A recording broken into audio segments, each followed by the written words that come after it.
గాంధీ కుటుంబానికి చెందిన ఐదో తరపు నాయకుడిగా లోక్సభలో ప్రధాన ప్రతిపక్ష నేతగా రాహుల్ గాంధీ ప్రత్యేక గుర్తింపు సంపాదించారు.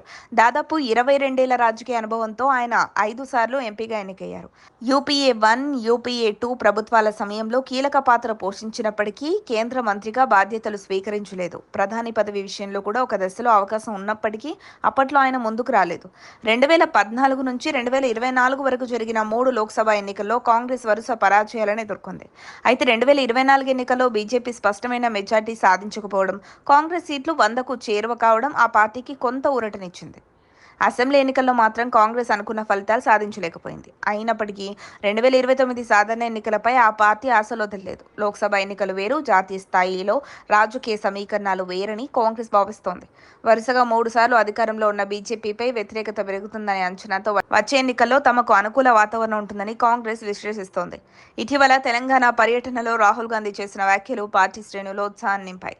డీసీసీ సమావేశంలో సీఎం రేవంత్ రెడ్డి రాహుల్ గాంధీ దేశానికి ప్రధాని కావాలని బహిరంగంగా కోరగా రాహుల్ తలూపి సమ్మతం తెలిపారు. మోదీతో పోరాటానికి సిద్ధమన్న ఆయన వ్యాఖ్యలు కాంగ్రెస్ కార్యకర్తల్లో నూతన జోష్ తెచ్చాయంటున్నారు.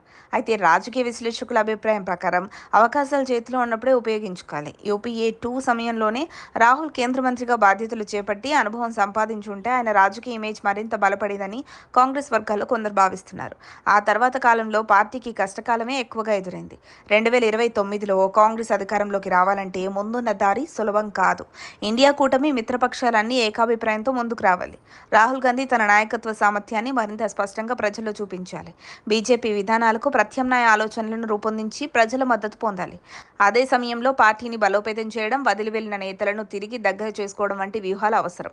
రాహుల్ గాంధీ ప్రధాని కావాలనే సంకల్పం బహిరంగంగా వ్యక్తమైంది. కానీ ఆ లక్ష్యం సాధించడానికి రాజకీయ సమీకరణాలు, కూటమి బలం, ప్రజాభిప్రాయం ఇవన్నీ కలిసి రావాలి. 2029లో ఆ పీఠం ఆయనకు ఎంత దూరంలో ఉందో లేక చేరువలో ఉందో చెప్పేది రాబోయే రాజకీయ పరిణామాలే. మరిన్ని అప్డేట్స్ కోసం మా కాయ్ టీవీని సబ్స్క్రైబ్ చేసుకోండి. మా వీడియో కనుక మీకు నచ్చినట్లయితే లైక్ చేయండి, షేర్ చేయండి. మీ విలువైన అభిప్రాయాలను కామెంట్ బాక్స్లో తెలియజేయండి.